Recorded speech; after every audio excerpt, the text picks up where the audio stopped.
relembrando, na aula passada nós falamos sobre a reforma suíça e também sobre os anabatistas.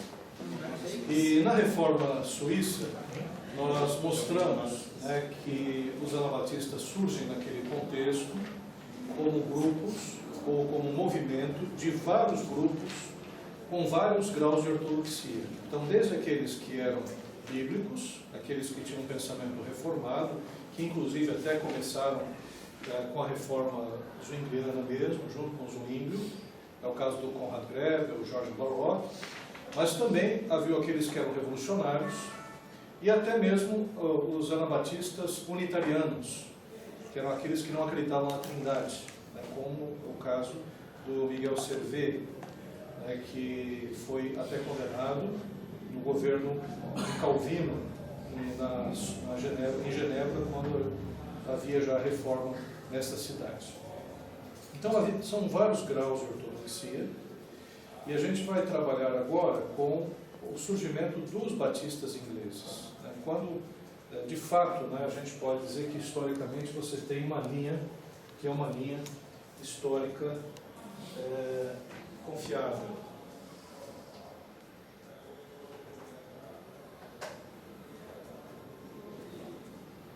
Bom, primeiro, os batistas gerais. Primeiro, a gente na verdade precisa dar um preâmbulo aqui para a gente entender o porquê dos separatistas ingleses. Nós temos na Alemanha, então, a reforma com Lutero. Não é em toda a Alemanha, em alguns principados alemães. Então você tem, desses principados alemães, mais ou menos 50% do que hoje é a Alemanha, nós temos então a reforma luterana. Na Suíça, também a Suíça, ela é dividida em principados, hoje chamados de cantões. Cada cantão tem uma certa independência. Isso já vem desde a época da Reforma, antes mesmo da Reforma Protestante. E na Suíça a gente vai ter a Reforma, que é a Reforma de Zwinglio, Zwingliana, e depois, isso aqui em Zurique, e depois Calvino, a Reforma Calvinista, em Genebra. Ao mesmo tempo também está acontecendo na Suíça o surgimento de uma reforma conhecida como Reforma Radical. Essa Reforma Radical, ela se dá com os anabatistas. Reforma anabatista, ou reforma conhecida como radical. E na Inglaterra também tem um movimento reformador. Esse movimento reformador, ele se inicia com uma iniciativa real. Nós temos o governante, o regente, que é o Henrique VIII, que por conta da negativa da Igreja Católica em dar o divórcio ou anulação do casamento que ele tinha com Catarina de Aragão, ele resolve então romper com a Igreja Católica e transformar a Igreja inglesa, a Igreja Católica na Inglaterra, numa igreja nacional. Ele nacionaliza a Igreja. Então surge a chamada Reforma Anglicana. Quando a gente fala que foi uma iniciativa real, o Henrique VIII foi o seu principal nome, não quer dizer que a reforma em si foi só apenas um jogo político. Não, havia elementos em que proporcionaram essa mudança, essa reforma na Inglaterra. Por exemplo, desde o século, que é o século XIV, você tem, no século XV, movimentos como o movimento do John Wycliffe e os Lollardos, que eram movimentos de tradução das escrituras, de crítica à Igreja Católica. Você tem já pré-reformadores na Inglaterra que possibilitam, né, essa mudança, né, de religião, mudança de posição do próprio rei, que é o Henrique VIII. O Henrique VIII era mulherengo, era um sujeito que agiu politicamente, sim. Ele era um defensor do catolicismo, chegou a escrever um documento a favor dos sacramentos da Igreja contra o Martinho Lutero. Ele chamava até os seguidores de Lutero de macacos de Lutero. Ele não aceitava inicialmente a reforma, mas por ocasião mesmo dessa posição do catolicismo romano contra a anulação do seu casamento, ele acabou, né, cedendo então ao pensamento reformado. E a reforma na Inglaterra foi uma reforma tumultuada. Então, por exemplo, o Henrique VIII, ele promove uma reforma, digamos, mezza-mezza, meio a meio. A igreja inglesa, a igreja anglicana, inicialmente, ela nem era muito protestante nem era católica. É uma igreja que tinha alguns elementos protestantes, mas mantinha alguns elementos católicos também. E esse tipo de reforma desagradou aqueles que tinham um pensamento mais reformado, aqueles que tiveram uma formação lá baseada em Zwinglio, em Calvino, no próprio Lutero. E esse grupo, ele tinha um nome especial, eram os puritanos.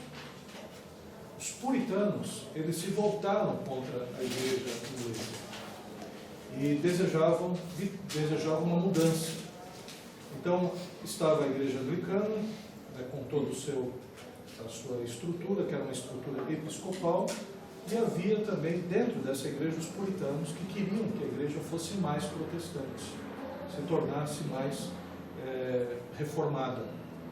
Então, essa briga, ela alternou posições. Teve um momento em que a igreja se tornou mais protestante, teve um momento em que ela quase volta ao catolicismo, quando morre o Henrique VIII e assume, por exemplo, a sua filha, que é chamada Maria Católica. A igreja, ela ensaia uma volta ao catolicismo. Protestantes são perseguidos, aqueles mais reformados. E aí depois, com a outra filha de Henrique VIII governando, a Elizabeth, aí ela volta a ser mais protestante. Então essas idas e vindas fazem com que a igreja sofra muito, teologicamente. E haja uma insatisfação, porque dentre esses puritanos, os puritanos eles desejavam reformar a igreja por dentro. A igreja anglicana dentro das estruturas, eles estavam na estrutura da igreja anglicana. Mas um grupo dos puritanos resolveu romper com a igreja. São os separatistas. Os separatistas, como o próprio nome diz, né, eles resolvem fazer um caminho diferente, um caminho próprio, não mais dentro da estrutura da igreja anglicana. Esses separatistas, você vai também encontrar o nome de não conformistas, um outro nome que é dado também a esses separatistas. E os separatistas, eles têm uma crítica muito grande à igreja anglicana, principalmente no que tange à forma de governo. A forma de governo da igreja anglicana é um governo episcopal. Então você tem um bispo, é o bispo da Cantuária, né, que governa a igreja anglicana. E esse bispo, inicialmente, claro, né, a gente tem o ato de supremacia. O Henrique VIII diz que o rei da igreja, o cabeça da igreja é o rei da Inglaterra.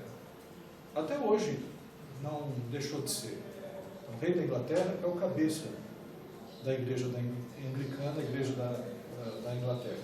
É claro que hoje se esvaziou esse tipo de poder real, mesmo porque a monarquia hoje não manda nada na Inglaterra, né? Mas aí a figura do bispo, né, era é fundamental, o governo era episcopal, semelhante ao que é a Igreja Católica. A Igreja Católica tem um governo episcopal. É que a diferença hoje, isso passado muito tempo, com muitas discussões, é que dentro da Igreja Católica é um episcopal monárquico. Então você tem um monarca, e esse monarca é vitalício também, é um governo episcopal monárquico vitalício. Na Igreja Inglesa, você tem um governo que é episcopal, também é monárquico, porque é um só que governa, mas é eletivo. Né? De 2 em 2 anos há uma mudança. Então existe uma alternância nesse governo, e o bispo é escolhido pelos pastores, pelos líderes da Igreja Anglicana. Então existe um processo eletivo. Mas os não conformistas e separatistas não aceitavam esse governo episcopal. Não viam esse governo episcopal como sendo um governo bíblico. Por que não aceitavam? Porque tanto na Alemanha como na Suíça, o governo era diferente. O governo era um governo presbiteriano.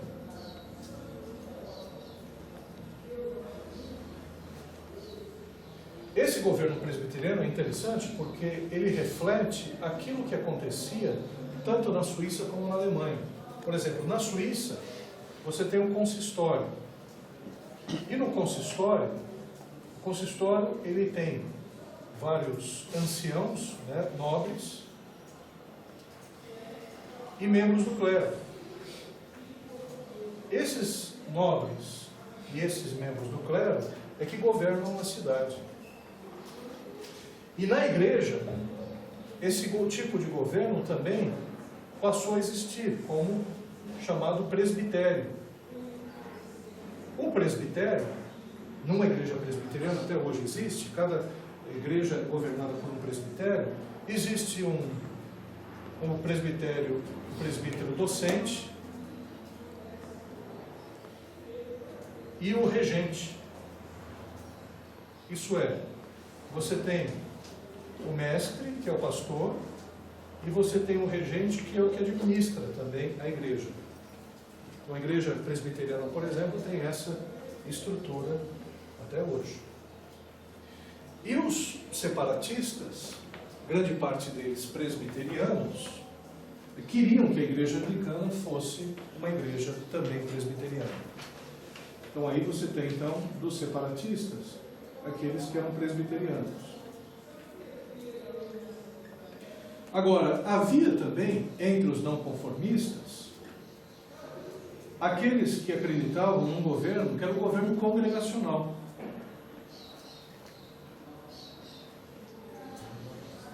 Que entendiam que a igreja deveria ser autônoma e que a igreja deveria escolher os seus líderes. Então, esses são os congregacionais. A palavra congregacional vem justamente do governo congregacional, o governo da igreja. E havia também um outro grupo que defendia, né, um sem governo, uma estrutura que não houvesse, né, um governo representativo, seja ele qual fosse.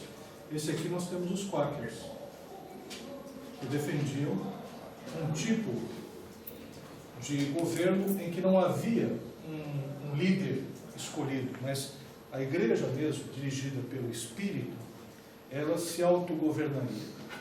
Aliás, quem governaria então seria o próprio Espírito. Até hoje, os quáqueros, eles seguem esse tipo de governo quando se reúnem, por exemplo, o culto quáquer, ele é interessante porque o próprio templo, ele é construído de uma forma circular. Você tem os bancos, as pessoas se sentam num círculo e de uma forma muito espontânea eles oram, pedem a Deus direção, e uma pessoa se levanta e traz uma mensagem, outra pessoa se levanta e traz um hino, né? Então você não tem um culto que é dirigido por alguém, o culto é dirigido pelo Espírito Santo. Então, a congregação não é parecida, porque a congregação você tem presbíteros, né, os anciãos, né, que são os líderes da congregação. Ela é parecida no momento do culto, né, em que o Espírito Santo daria na hora, né, a palavra para quem pregasse, né?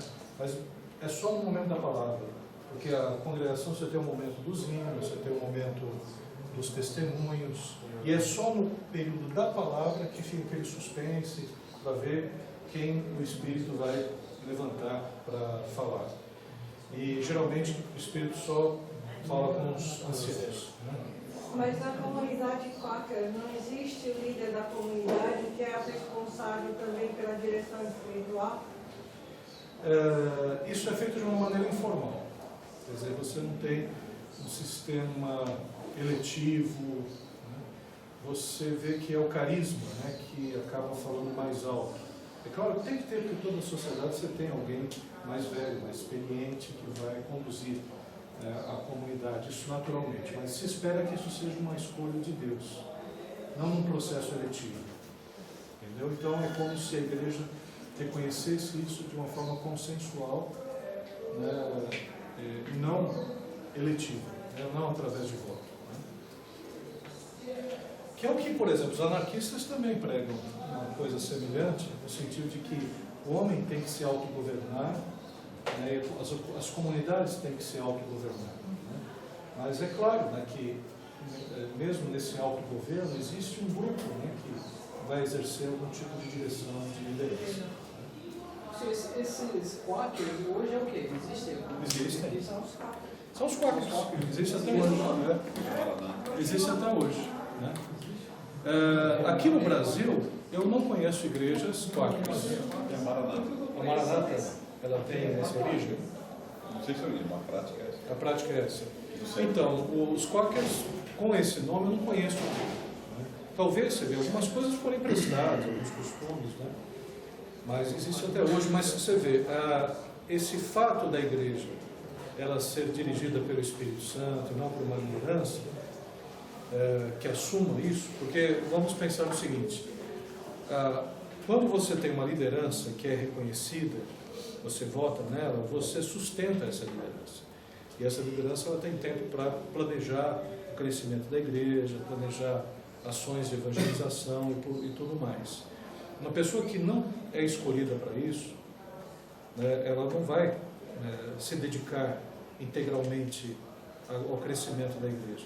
Então os quakers também sofreram com isso, que não tinham um planejamento de evangelização missionário que fosse sustentável, né? Então esse é um problema. E questão de estudo bíblico? Oi? Questão relacionada a estudo bíblico, questões doutrinárias, eles não sofreram também, não? Porque é necessário ter um líder ali, né, para não existe, existe, por exemplo, existe a liderança, mas essa liderança tem uma conotação somente espiritual, porque eles reconhecem os dons, reconhecem que um é pastor, reconhecem que um tem o ensino, né?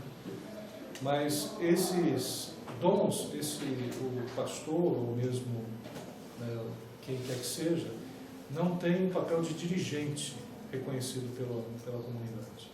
oficial. Como oficial, exatamente. Não é um oficial. Então isso fica tudo muito diluído, né? Bom, o pensamento é reformado também. Os quakers estão aí com o pensamento reformado até hoje. Então esses grupos estão aqui se digladiando, na verdade. Por exemplo, a igreja anglicana está perseguindo aqueles que têm um governo presbiteriano, aqueles que têm um governo congregacional, aqueles que têm um governo ou sem governo, quaker. E até é interessante que dentro desse viés, né, a Inglaterra, até dentro da sua literatura, mostra como a Inglaterra está meio que transtornada. Tem o Shakespeare que diz, ser ou não ser, eis a questão, a Inglaterra não sabe o que é. Porque com os seus reis, ora a igreja era católica, ora era protestante, ora era uma igreja meio a meio. Então, a sabor das questões políticas, a questão religiosa ficava balançada. Muitos desses que eram separatistas foram perseguidos e acabaram indo para os Estados Unidos. E lá fundaram suas comunidades. Fundaram a igreja presbiteriana, a igreja congregacional, os batistas, como depois nós vamos ver, e outros grupos também, né? Então, por conta dessa dificuldade da Inglaterra em se estabelecer teologicamente, isso trouxe muito conflito. Tem filmes que são imperdíveis, tá? Para vocês entenderem o que está acontecendo. Por exemplo, Ana dos Mil Dias, que é a história da Ana Bolena, que foi a amante do Henrique VIII e que ele se separou da Catarina para casar com ela e ficou casado com ela 3 anos. Depois ela acusou de traição. Tem um filme recente também que foi feito também da história da Ana Bolena, que é A Outra. Um filme excelente também. A Outra. Assistiu? Então esse filme mostra a angústia da Ana Bolena. Por quê? Qual era a justificativa do Henrique VIII para divorciar-se da Catarina de Aragão? Ele queria um filho homem. Né? E ele não conseguia com a Catarina de Aragão. E aí ele se casou com a Ana Bolena com o objetivo de ter também uma filha, um filho. Só que ela teve uma filha, né, que foi a Elizabeth, e depois ela perdeu uma criança, abortou. E o desespero foi tão grande da Ana Bolena que ela propôs até para o seu irmão ter um relacionamento com ela, para que ela ficasse grávida de um menino. Isso não aconteceu, mas mesmo assim ela foi acusada de traição e de ter um relacionamento com o seu próprio irmão, e ela foi sentenciada à morte. Então a história é muito trágica da Ana Bolena. Depois o próprio Henrique VIII vai casar com outras também, né? E os fins das esposas do Henrique VIII também são terríveis, né? Deixa eu ver aqui, acho que eu tenho um material aqui, só para vocês verem. Não é um fuxico histórico, não, mas imagina. só para a gente ver como esse Henrique VIII ele tinha um certo probleminha, né? Essas são as mulheres de Henrique VIII.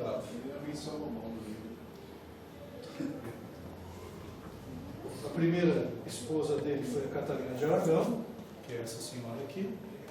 Era espanhola, era tia do Carlos V. E aí tinha toda uma questão política, né? Quando ele quis o divórcio, era mais velha do que ele, teve uma filha com ele que foi a Maria, depois conhecida como Maria a Católica, ou Bloody Mary, Maria Sangrenta, né? Porque quando ele proclamou a separação da igreja, proclamou a igreja anglicana, quem sucedeu foi a filha de Catarina de Aragão, Maria, que era católica. Então ela quis voltar para o catolicismo. E aí alguns protestantes foram mortos. Então por conta disso ela foi chamada de Bloody Mary. Tem até um drink, né, chamado Bloody Mary, em homenagem à filha de Catarina de Aragão com Henrique VIII. Então ele quis o divórcio com ela, né, porque ela só tinha dado a ele uma filha mulher. Então ele já tinha várias amantes, cara, sem vergonha. Né? E teve um relacionamento com a Ana Bolena, depois veio se casar com a Ana Bolena. E a Ana Bolena deu uma filha para ele, que foi a Elizabeth, ou a Isabel I, Elizabeth I, que foi a maior governante da inglesa. Ele que queria tanto um homem, né, quem conseguiu governar a Inglaterra e impulsionou a Inglaterra para que fosse uma grande potência na Europa foi a Elizabeth I. Elizabeth I, conhecida também como Virgínia, né, ou a Rainha Virgem. Deram até o nome de um dos estados americanos, um dos territórios americanos, de Virgínia, em homenagem à Rainha Virgem. Ela não se casou, ela não deixou sucessor, a Elizabeth I. Então, Ana Bolena, essa pobre, ela acabou sendo decapitada, acusada de traição. Depois temos a outra mulher de Henrique VIII, que é a Jane Seymour. Eu nem sei, mano, ela já tem uma cara meio de doentinha mesmo. Né?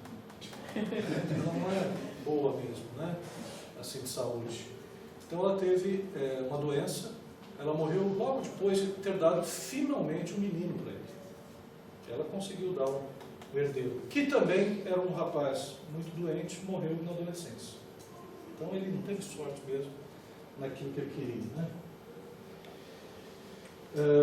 Essa foi uma bem-aventurada porque morreu doente, né? Essa outra pobre, a Ana de Cleves, né, ela também acabou sendo acusada e houve a separação. Essa ainda sobreviveu, né? Mas depois de Ana de Cleves tem a Catarina Howard, que também foi acusada de traição e ela foi decapitada. E finalmente essa última, né, que foi a Catarina Parr, e aí ela teve maior sorte porque o Henrique VIII morreu. Né, essa teve sorte. Ele era um sujeito irascível, tinha problema de gota, né? Então quando ele estava ali atacado da gota, aí morria uma princesa, morria uma rainha, né? E ele era uma pessoa que, por exemplo, né, foi responsável pela morte do seu chanceler, que era o Thomas More. Thomas More foi morto, era o primeiro-ministro, humanista, né, e quando ele estabeleceu o ato de supremacia, dizendo que ele era o rei, o cabeça da igreja inglesa, o Thomas More foi contra isso.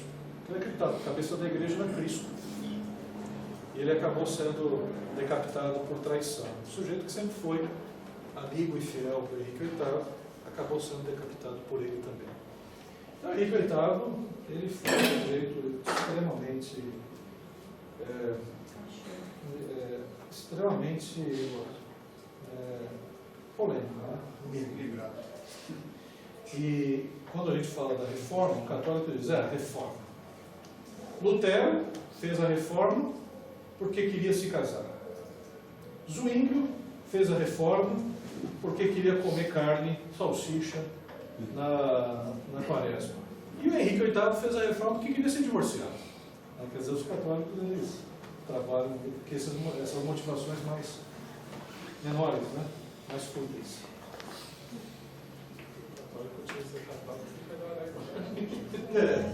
Católico. É só você começar a falar da história dos papas que o católico abaixa o tom da questão, da voz. Né?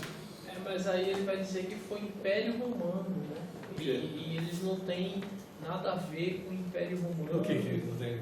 Com Alexandre VI, que foi um sujeito da família dos Borgia, que cometeu imoralidades, assassinatos e tudo mais. Toda vez eles até pregam que quando Roma caiu, né? Aí ficam falando Roma caiu, não temos nada a ver com Roma.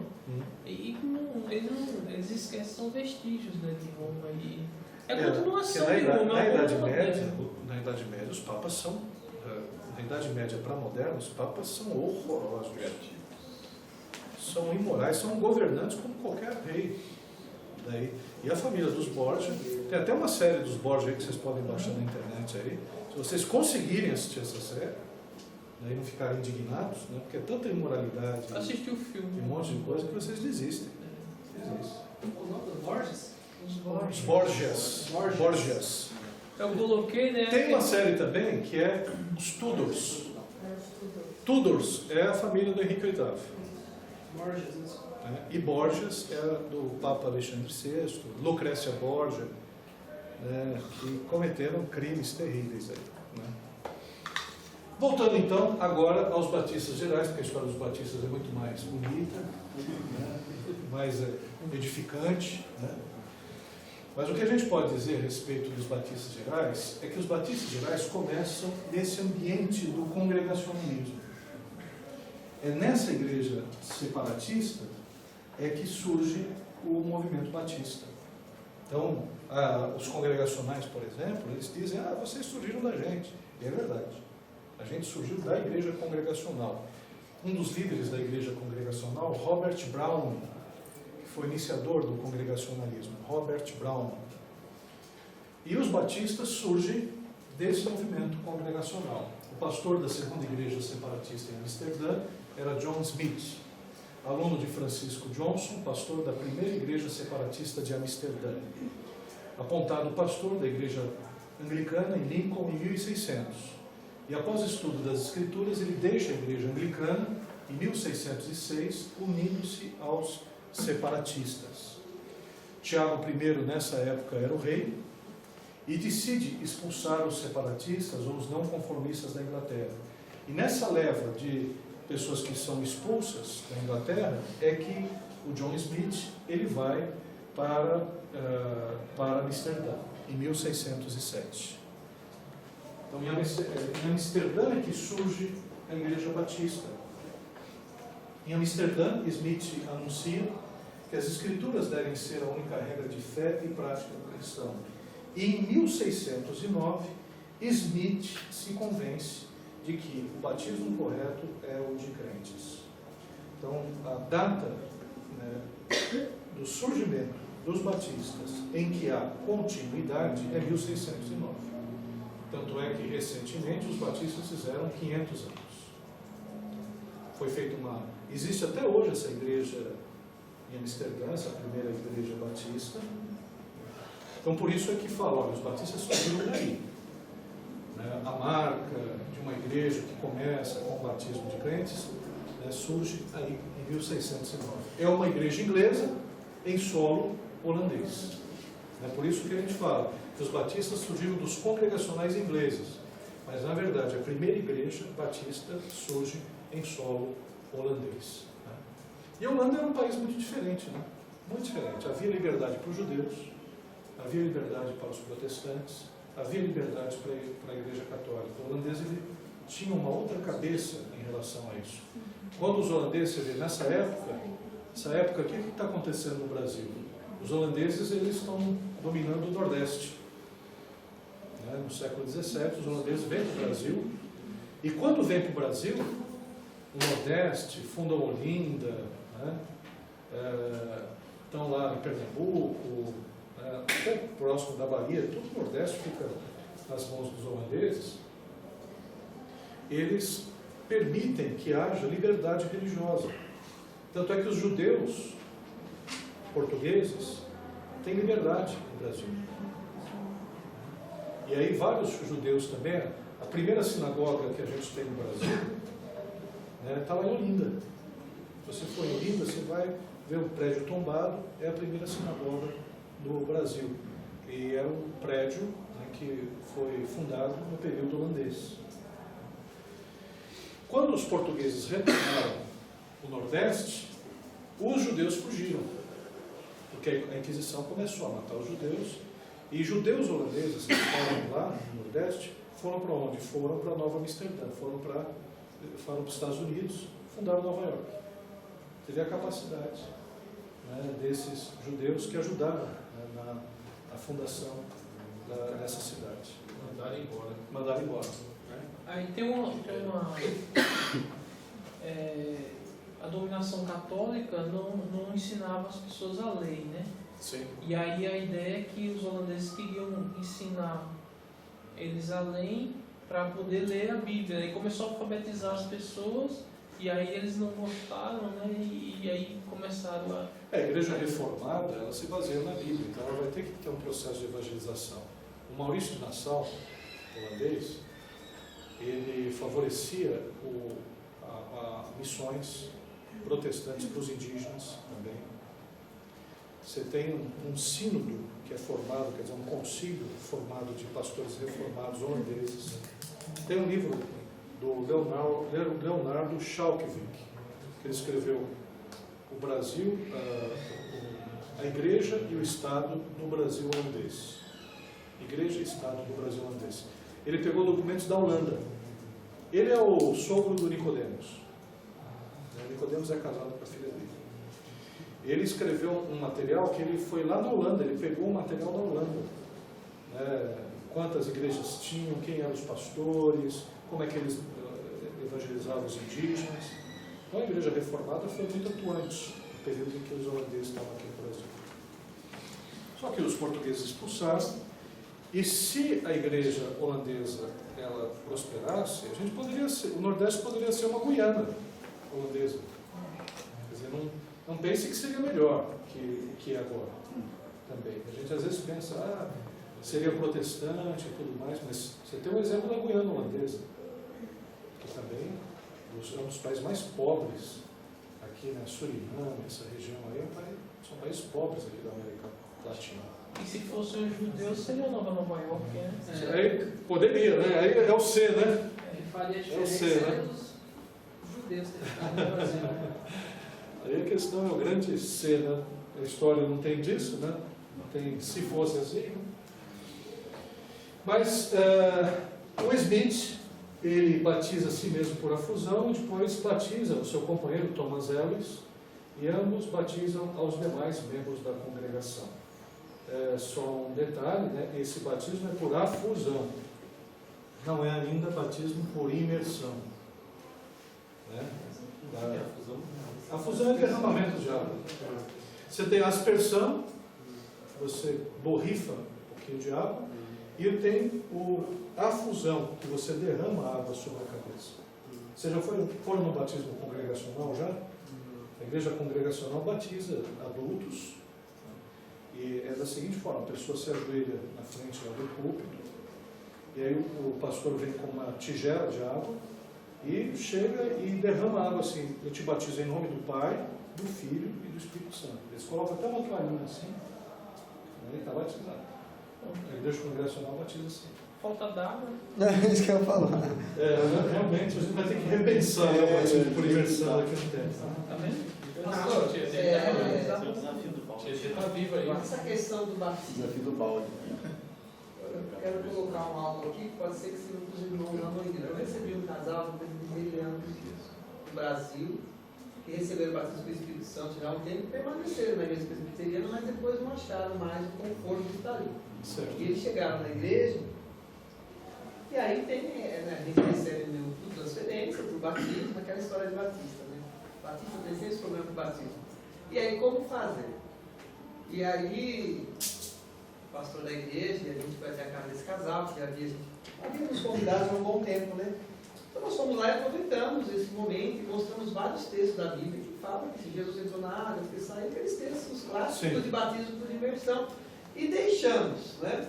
Para que Deus Convertesse o coração deles. justamente, e foi o que aconteceu. Então, no final de semana passado aí, nós fizemos o batismo desse casal, já pessoas convertidas, que tem uma certa idade já, tem idade para mais. Mas assim, como que a igreja batista, ou a convenção batista, vê isso, ou verá isso amanhã, se começar essa migração? Então, já tem. Eu devo receber esse membro A e deixar esse igreja batismo batista, assim mesmo? não existe uma orientação geral É. né, em relação a isso. A orientação geral é que o batismo seja por imersão. Sim. Agora, na recepção desses membros, né, as igrejas elas têm liberdade para estabelecer os critérios. Tem igreja, por exemplo, que não aceita membro que seja batizado por aspersão, ele tem que se batizar por imersão. Um ponto.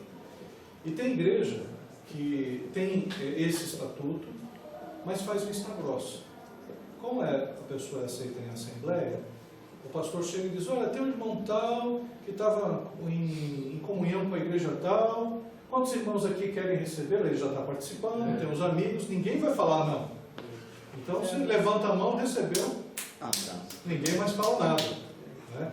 É uma forma cínica de resolver essa questão, e muita gente resolve assim. Muita gente resolve assim. E a outra forma é de você chegar e colocar lá no estatuto, né, que dizendo assim: não, a Igreja Batista, ela recebe as pessoas por imersão. A Igreja Batista acredita no batismo por imersão. E nos casos, né, em que a pessoa veio transferida de outra igreja, né, são casos que a Assembleia decide. Acabou, porque senão a gente está criando um problema com a consciência da pessoa. Porque tem gente que se batiza. Eu batizei presbiterianos. A pessoa fica até sem jeito, né? Porque todo mundo se emocionando, a pessoa, né, se batizou por uma questão de obrigação. Né? Agora, e teve gente que não quis. Não, pastor, eu sou batizado, pastor, eu sou missionário. Recebi uma missionária. trabalhou em vários lugares, tal, da Igreja Metodista Livre, né, que é Metodista do Brasil. E pastor, sou batizada já, tudo, tenho convicção da fé. Tal. E aí a gente estabeleceu em ato, nós vamos O que receber. aconteceu foi isso, porque eles tiveram que sair da presbiteriana, saíram por causa do batismo do Espírito Santo, receberam o batismo. Aí chega na igreja batista, não pode se lembrar por causa do batismo nas águas. Eu conversei isso com o meu pastor. Porque aí a questão é o seguinte, você chega e diz, você aceita a nossa regra de fé? Foi o que eles Você fizeram. crê que na questão do batismo, aqui o batismo que nós devemos ter é o batismo nas águas? Creio. Que aí os filhos dele vão ser batizados nas águas, não vão ser batizados como presbiterianos. Entendeu? Então pronto, se ele aceita, é o suficiente. Porque a gente chama ele de irmãos. Por exemplo, um presbiteriano toma ceia junto com a gente, se é de outra igreja. Hernandes pregou aqui. Né? Hernandes pregou aqui, a gente quase quis batizar ele, mas a questão, a gente chama de irmãos, né? Ele considera como os irmãos. Diferente do batismo católico. Né? O batismo católico é sacramento, é diferente. E a gente não considera o católico da mesma fé, e o da mesma fé. O presbiteriano a gente considera como da mesma fé. Então, eu estou falando, pastor, porque é só uma sugestão, porque eu fui procurar até no manual batista, né? Porque Não tem. na minha cabeça ficou aquele negócio. Então, meu pastor com sabedoria explicou os textos e deixou. Eu falei, cara, vamos esperar agora, né? Mas eles, geralmente, eles falam, não, a gente quer se submeter ao que é a igreja batista. Então, Não, eu acho muito mas legal. eu Tem posso gente amanhã ter um problema sim, de um presbiteriano chegar lá e esses irmãos agora estão ali, e numa assembleia eu receber esses irmãos sem o batismo. Aí como é que fica? Não, mas aí são É um mudanças, negócio né? bem Mesmo que complexo, acontece. Não, professor, Uma hora tem que acontecer a mudança. o que é contraditório aí é que o cara aceita a ceia, mas não aceita o batismo. Porque se o cara pode tomar a ceia e pelo menos o que eu sei da Batista Nacional é que o pastor sempre fala isso, que antes de você tomar a ceia, você tem que estar dentro desse padrão, que é o batismo por imersão, né? E estando Em comunhão com a sua própria igreja. Isso. Aí chega um presbiteriano que, aí toma a ceia, aí na hora de ter que considerar agora o batismo, fica meio confuso, né? É verdade. Bom, mais tarde, aí eles organizam assim a primeira igreja batista, da qual há continuidade até os dias presentes. Mais tarde, Smith e a maior parte da congregação pedem para serem admitidos em uma igreja menonita. Olha que interessante. Aí que está a questão. Menonita não é anabatista? É. Mas não surgiram dos anabatistas. Eles surgiram dos congregacionais, formaram uma igreja, e o Smith e um grupo da igreja vão para uma igreja menonita. Só que o Smith, ele morre em 1612, antes de ser admitido na igreja menonita. E os seus companheiros são mais tarde aceitos. Mas teve um grupo que não quis se juntar à igreja menonita, que era o grupo do Thomas Ellis. E o Thomas Ellis e John Morton não concordam com Smith e permanecem com o grupo menor como batistas. Então, quer dizer, mesmo essa possível área, os batistas então têm uma relação com os menonitas. Não, na verdade, a igreja se manteve batista, o grupo menor resolveu continuar, e o outro grupo que foi para os menonitas foi. Mas não foi os menonitas que formaram os anabatistas. O Ellis se torna parte do grupo e publica um livro defendendo a liberdade de consciência. O livro é Breve Declaração do Mistério da Iniquidade. E ele dedica uma cópia ao rei Tiago, condenando qualquer perseguição por motivos religiosos. Essa vai ser uma característica dos batistas. Os batistas vão lutar pelos direitos, pela tolerância religiosa, e mais do que tolerância religiosa, vão lutar pela liberdade religiosa. Separação, Estado e Igreja. Separação, Estado e Igreja. E essa liberdade religiosa, ela vai ser defendida na Inglaterra, mas ela vai encontrar ressonância nos Estados Unidos. É nos Estados Unidos que você vai ter essa liberdade religiosa. Né? Primeiramente. Né? Depois vai se espalhar, evidentemente, pela própria Inglaterra. Então, uma coisa interessante, né, é o conceito aqui. Né? Você tem um conceito